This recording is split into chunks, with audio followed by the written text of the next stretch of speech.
Apa kata Rasulullah? Rasulullah bilang tadi Jibril berdoa. Ditambah yang pertama doanya,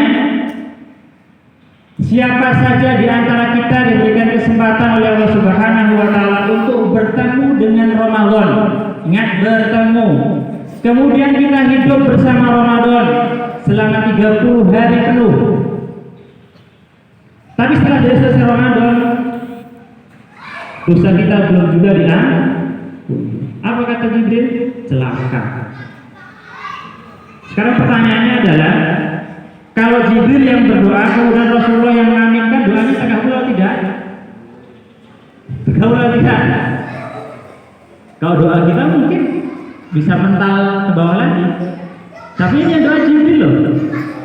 Ya, malaikat yang mulia. Kemudian yang mengaminkan manusia yang paling mulia.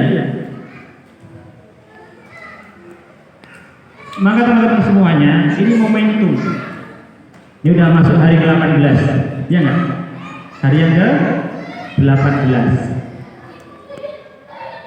Masih ada waktu berapa hari lagi? 12 hari lagi. Ini yang biasanya banyak goyah nih ibunya ini. Hamin 5, Hamin 2, sedang buat goyah apa? Itu kan ya. Jadi seharusnya di momen-momen terakhir itu, kalau para sahabat Rasulullah itu mengencangkan ibadahnya, ya, mengencangkan ibadahnya. Kalau kita tidak, karena kalau di kota-kota itu, mall-mall itu diskon besar-besaran itu justru Hamin 3, Hamin 2 itu diskon besar-besaran. Kalau di sini nggak ada diskon, tapi ibunya sibuk buat kue lah. Hadirin jamaah yang dirahmati Allah Subhanahu wa taala. Kemudian kenapa Ramadan ini menjadi ibadah yang paling diminati banyak kalangan? Bukan hanya orang muslim saja, tapi non-muslim juga menikmati kebersamaan Ramadan ini. Saya pernah dapat cerita salah satu dosen. Jadi negara Cina itu untuk menyiapkan ekspansi besar-besaran ke Timur Tengah itu, untuk menghadapi Ramadan itu butuh waktu 6 sampai 3 bulan. 3 sampai 6 bulan. Jadi menjelang Ramadan 3 bulan itu, di Mekah dan Madinah itu semua produk Cina itu sudah masuk. Nah, 3 bulan, 6 bulan, 3 sampai 6 bulan, bayangin persiapan mereka untuk menyambut datangnya Ramadan. Karena mereka mengharap apa? Balasan di dunia nyata, gitu loh, nyata. Sementara kita sebagai orang yang beriman, kita diminta oleh Allah Subhanahu wa taala untuk menjalankan kewajiban puasa di bulan Ramadan ini dengan dibarengi ibadah-ibadah yang lain. Allah nggak pernah menggambarkan, Allah tidak pernah menggambarkan apa balasan yang bakal kita dapatkan. Benar nggak? Biasanya nih ya, Bapak Ibu semuanya, Allah Subhanahu wa taala kalau memerintahkan hambanya untuk melakukan suatu amalan atau suatu ibadah, biasanya dibarengi dengan apa balasan yang bakal didapatkan. Satu contoh, ada perintah untuk berzakat, ada perintah untuk bersedekah. Allah Subhanahu wa taala menggambarkan balasan yang bakal didapatkan dari sedekah. Barang siapa yang bersedekah, dengan 1 sedekah akan dibalas dengan 700 kebaikan. Benar enggak? Contoh lain, barang siapa membaca 1 huruf di dalam Al-Quran, man qara'a harfan min kitabillah falahu bihi hasanatun. Barang siapa yang membaca 1 huruf dari ayat-ayat Allah Subhanahu wa taala, Allah akan membalas dengan 1 kebaikan. Falahu bi asyri amsalihha. Dan 1 kebaikan itu akan dilipat gandakan menjadi 10 kebaikan. La aqulu alif lam mim harfun, walakin alifun harfun wa lam harfun wa mim harfun. Allah jelaskan balasan yang akan didapatkan. Kemudian contoh lain, barang siapa yang sholat subuh, kemudian duduk berzikir kepada Allah Subhanahu wa taala sampai matahari terbit, kemudian dia melaksanakan 2 rakaat sholat isyraq, Allah akan balas pahalanya seperti pahala umroh. Allah jelaskan balasannya. Tapi Bapak Ibu semua rahmat Allah Subhanahu wa taala, ada 2 amalan yang saking istimewanya Allah nggak gambarkan balasan apa yang bakal dia dapatkan. Apa itu? Yang pertama balasan kesabaran. Sebagaimana surah Az-Zumar ayat 10, innama yuwaffas sabiruna ajrahum bighairi hisab. Dan balasan bagi orang-orang yang sabar itu pahala yang tiada batas. Berarti apa? Allah nggak gambarkan pahala orang yang bersabar. Kedua apa? Balasan orang-orang yang berpuasa. Apa kata Allah? Allah nggak gambarkan. Nanti kalau kamu puasa, kamu dapat mobil Fortuner, dapat apa? Dapat enggak. Allah cuma menggambarkan apa? As-sawmu li wa ana ajzi bihi. Puasa itu untukku dan aku nanti akan membalasnya. Allah nggak gambarkan pahala yang bakal didapatkan.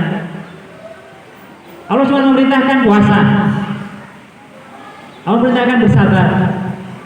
Nanti kita lihat balasannya. Karena Bapak Ibu semuanya nggak ada balasan yang lebih baik, nggak ada balasan yang lebih mulia. Ketika balasan itu kita dapatkan nanti ketika menghadap Allah Subhanahu wa taala. Makanya dalam surah Al-Alaq, wal akhiratu khairu wa abqa. Dan akhirat itu lebih baik dan lebih kekal. Nanti balasan di akhirat itu lebih baik. Kalau mungkin saat ini Bapak Ibu diberikan fasilitas berupa kenikmatan-kenikmatan yang begini ya, mungkin akan senang. Setelah kita mati apakah kita bawa? Tidak. Tapi ketika balasan itu nanti Allah tunaikan di akhirat, balasan itu kekal selamanya. Kenikmatannya bakal kita nikmati, tidak ada berputus. Makanya kata para ulama, hidup di dunia ini cuma 2 hari. Hari ini dan hari besok. Hari ini akan berakhir, hari besok tidak akan ada ujungnya. Maka persiaplah bekalnya sebanyak-banyaknya. Kalau kita sibuk mempersiapkan hari ini bekal untuk hidup di dunia, nanti kalau tua biar ada jalan dan sebagainya. Nanti kita mati baru kita tinggalkan. Tapi kalau kita persiapan bekalnya itu untuk kehidupan selanjutnya, insya Allah bekal itu bakal kita bawa nanti saat kita bertemu dengan Allah Subhanahu wa taala. Hadirin rahmati Allah Subhanahu wa taala. Ramadan ini juga sebagai madrasatun, sebagai tempat kita menempa, sebagai tempat kita belajar. Maka kalau sudah tahu Ramadan ini sebagai tempat untuk kita menempa diri, tempat untuk kita belajar, maka sudah semestinya Ramadan ini bakal kita isi dengan materi-materi yang bakal kita siapkan untuk menghadapi setelah Ramadan ini. Maka kalau kita berbicara madrasatun, tentu di dalamnya ada dirosah, ada pembelajaran. Kemudian kalau kita berbicara tentang sekolah, tentu bicara tentang alumni. Benar enggak? Kita semuanya alumni atau bukan? Ada alumni dari sekolah A, alumni dari sekolah B, alumni dari universitas A, alumni dari universitas B. Tapi dari semua alumni apakah berhasil? Berhasil atau tidak? Sekarang saya tanya, dari alumni universitas ternama misalkan Gajah Mada, dari semua alumni yang keluar dari Universitas Gajah Mada ini, apakah berhasil semuanya? Apakah semuanya sesuai dengan harapan ketika kuliah? Nanti saya mau jadi A, mau jadi B, mau jadi C. kemudian ada yang jadi sesuai dengan itu semua? Tidak enggak? Tidak atau bukan? Tidak. Sama dengan kita. Kalau kita mengatakan Ramadan ini sebagai madrasatun, sebagai tempat sekolah, kita bakal jadi alumni. Ini semuanya, ibu-ibu dari ujung sana, bapak-bapak sampai sini, semuanya bakal jadi alumni Ramadan 1442 Hijriah. Tapi apakah semuanya bakal menjadi alumni yang berhasil? Patut dipertanyakan kepada diri kita masing-masing. Maka Bapak Ibu semuanya, nanti alumni Ramadan tahun ini akan menghasilkan 2 alumni. Alumni yang pertama yaitu alumni yang berhasil. Alumni yang kedua yaitu alumni yang gagal. Alumni yang gagal. Maka Bapak Ibu semua, kalau kita dengarkan tadi ayat yang dibacakan oleh Saudara Sulis tadi, ya ayyuhalladzina amanu kutiba alaikumusiyam kama kutiba alal ladzina min qablikum la'allakum tattaqun. Ingat ya, jadi yang pertama alumni yang berhasil itu, jadi kata Allah Subhanahu wa taala, alumni yang berhasil itu bukan alumni yang selesai dari Ramadan itu kemudian dapat sertifikat takwa. Jadi kalau kita misalnya alumni, kita keluar selesai dari perkuliahan kita dapat ijazah. Ada cum laude, ada apa lagi? Ya, dalam predikat-predikat itu. Tapi tidak dengan kita. Yang dikatakan Allah Subhanahu wa taala adalah ketika kita dikatakan sebagai alumni yang berhasil adalah alumni yang ketika keluar dari Ramadan ini bertambah kebaikannya. Apa? Bertambah kebaikannya. Makanya dalam ayat yang tadi dibacakan konteksnya la'allakum tattaqun. Semoga kalian menjadi orang yang bertakwa. Jadi bukan jaminan ketika kita berpuasa 30 hari Ramadan penuh kemudian keluar, oh saya keluar dari Ramadan 1442 Hijriah dengan predikat takwa, keluar seperti bayi yang baru dilahirkan. Kembali, makanya kalau Ramadan kan, setelah Ramadan biasanya di televisi itu konser fitri, ya kembali kepada kemenangan. Maka di sini dikatakan Allah Subhanahu semoga kalau kamu keluar dari Ramadan ini jadi hamba yang bertakwa. Kalau la'alla itu dalam bahasa Arab itu artinya litaroji, suatu harapan yang belum pasti. Ya. Maka kita masih perlu berusaha untuk meraih predikat takwa tersebut. Jadi kita nggak berpangku tangan, oh saya sudah berpuasa dari hari pertama sampai dengan 30 hari penuh. Saya sudah bertilawah ini khatam 5 kali. Saya sudah menyelesaikan sedekah saya. Target-target sudah terpenuhi semua. Kemudian kita menepuk dada. Saya keluar Ramadan dengan derajat takwa. Tidak. Ya, tidak. Makanya kata para ulama, jazaul hasanati wal hasanatu ba'daha. Jadi kata para ulama, jadi kalau kita, jadi indikator kita, standar kita, kalau mau menandai kita ini terkategorikan sebagai hamba yang bertakwa atau tidak, lihat nanti setelah Ramadan.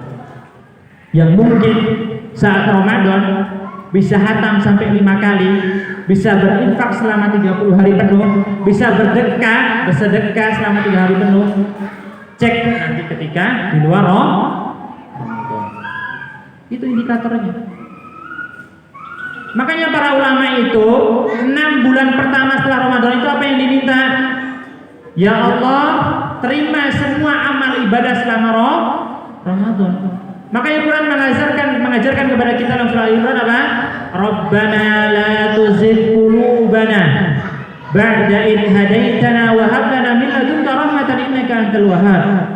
Itu yang diperbanyak. Jadi hati yang ini sudah condong kepada kebaikan selama Ramadan ini jangan engkau palingkan kepada hal-hal yang kurang baik. Ya. Kemudian 6 bulan yang berikutnya apa kata ulama apa para sahabat? Para sahabat itu kalau udah datang 6 bulan pertama, kemudian 6 bulan keduanya itu mereka memohon supaya dipertemukan lagi dengan Ramadan berikutnya. Ya. Jadi kalau kita taat, jadi begini ya teman-teman semuanya, Bapak Ibu rahmatullahi subhanahu wa taala, kalau kita taat di musimnya seperti ini, itu hal yang biasa. Hal yang biasa. Ustazahnya itu kalau pagi hari itu semuanya pegang Quran di Ramadan ini. Karena ngejar target mutabaah. Target mutabaah pegang Quran semuanya. Ustaz-ustaznya Masya Allah. Ya. Semuanya baca Quran. Itu wajar karena Ramadan ini Allah Subhanahu wa taala obral pahala. Jadi semuanya berusaha untuk meraih itu diskon yang sebesar-besaran itu. Bukannya diskon di toko-toko, tapi diskon yang diberikan oleh Allah Subhanahu wa taala. Bagaimana mengambilnya? Ketika diminta, ayo hari ini ada bagi takjil bersama. Semuanya bersegera. Semuanya ingin berkontribusi. Hari ini saya makanan asin, hari ini bawa minuman manis, bawa kue manis. Semuanya berlomba. Ya. Karena saat itu Allah Subhanahu wa taala sedang mengobrol pahala. Tapi ketika ketaatan ini diuji di luar Ramadan, itu yang lebih luar biasa gitu. Ya. Kalau saat ini biasa-biasa aja. Ya, biasa-biasa aja. Mau sholat tarawih 1 juz 1 malam itu biasa. Tapi nanti ketika Ramadan, coba qiyamul lail 1 juz deh. 1 rakaat, 2 rakaat. Ya? Ada itu? Ya? Ada. Ketika Ramadan biasa aja. Makanya kata-kata dalam surah dikatakan apa? Idza jaa Ramadan futihat abwabul jannah wa ghuliqat abwabun nar wa syufidat asyayatin. Di antara makna dari ini semuanya adalah jadi dimudahkan semua amal kebaikan yang ingin kita lakukan itu. Jadi setan itu nggak punya peluang untuk menggoda kita lah. Selama Ramadan kita cuti dulu. Si A ini susah kayaknya digoda. Tiap hari baca Quran terus, tiap hari zikir terus. Tiap kali mau digoda nggak usah lah sedekah, bisa aja. Tapi pengen terus bersedekah. Hikmahnya itu. Di antara hikmahnya lain adalah jadi kenapa kita dimudahkan Allah Subhanahu wa taala untuk tergerak hatinya misalkan berbagi, terus kemudian sholat malam, itu dimudahkan Allah Subhanahu wa taala jalan menuju surga. Makanya makna hadis ini maknanya majasi. Punya majas, enggak makna hakiki. Enggak begitu datang Ramadan kemudian dibuka. Surga kemudian itu neraka ditutup, kemudian setan dibelenggu. Tapi kenapa kok masih banyak orang yang berbuat maksiat di bulan Ramadan? Itu maknanya majasi, maknanya bukan makna hakiki. Ya, artinya Allah mudahkan. Condongnya hati kita itu kepada kebaikan ketimbang kepada keburukan. Jam berapa ini?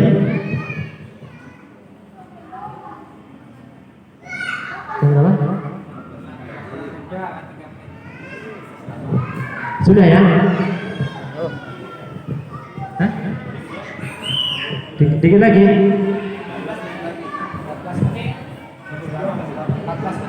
14 menit lagi. 3 menit bisa sore ya? 3 menit lagi.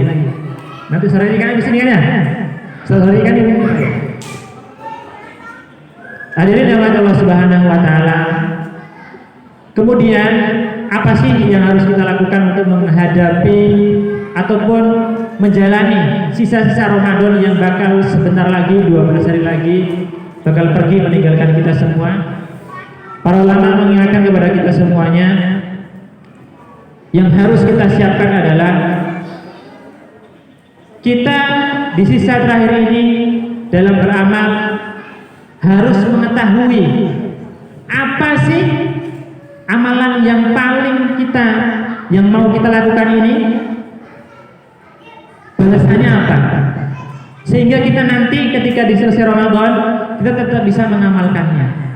Misalkan di sisa Ramadan ini kita berbanyak, kalau syarat ulama, untuk memperbanyak istighfar kepada Allah Subhanahu wa taala. untuk memperbanyak bermuhasabah diri, mengingat 11 bulan kemarin apa sih yang sudah dilakukan, 18 hari yang sudah kita lalui ini apa sih yang sudah kita lakukan, amalan apa yang belum kita laksanakan, amalan apa yang belum maksimal kita lakukan. Kita muhasabah. Makanya salah satu doa yang diajarkan oleh ulama-ulama terdahulu ketika Ramadan kita lalui adalah Allahumma innaka afuwun tuhibbul 'afwa fa'fu 'anna. Ya Allah, Engkau yang Maha Pemaaf dan Engkau mencintai orang-orang yang meminta maaf. Maka maafkanlah dosa-dosa kami. Kemudian salah satu doa yang diajarkan oleh Rasulullah SAW adalah apa? Allahumma inna nas'aluka ridhaka wal jannah wa na'udzubika min sakhatika. Ya Allah, aku minta ridho untuk masuk surga bersamamu dan Engkau jauhkan kami dari siksa api neraka. Yang kedua, selain kita mengintrospeksi amal ibadah kita selama 18 hari ini dan 11 bulan yang telah kita lewati kemarin, yaitu dengan memperbanyak berkumpul dengan orang-orang yang soleh. Karena dengan sesering mungkin kita berkumpul dengan orang soleh, itu akan memotivasi kita dalam beribadah.